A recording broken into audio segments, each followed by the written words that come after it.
কিছু কিছু সময় হয়তো এমনও হয় যে তোমার কোনো কিছু ভালো লাগছে না, তখন গঙ্গার সামনে দাঁড়িয়ে থাকতে ভালো লাগবে। এই সুন্দর মৃদু একটা হাওয়া, যদিও এখনের হাওয়াটা মৃদু না, বেশ গাঢ় একটা হাওয়া, সেই হাওয়াটা রয়েছে।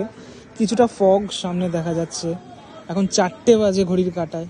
হ্যাঁ, তাও আস্তে আস্তে এই যে ফগে ঢেকে যাবে, টোটাল কুয়াশায় ঢেকে যাবে, আবারও একটা দিনের শুরু হবে।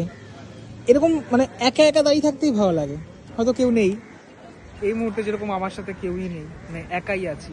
আমি একটু কুমারটুলিতে এসেছিলাম একটা ভিডিও বানানোর জন্য, যদিও সেটা হলো না বানানো।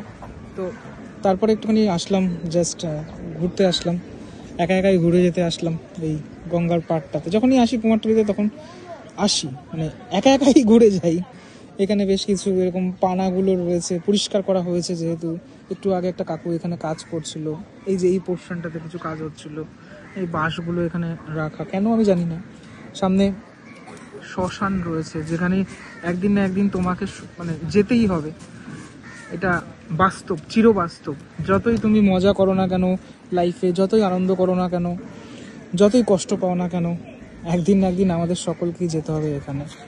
তো এটাই আর কি, ফিল করা, আর কিছুই না।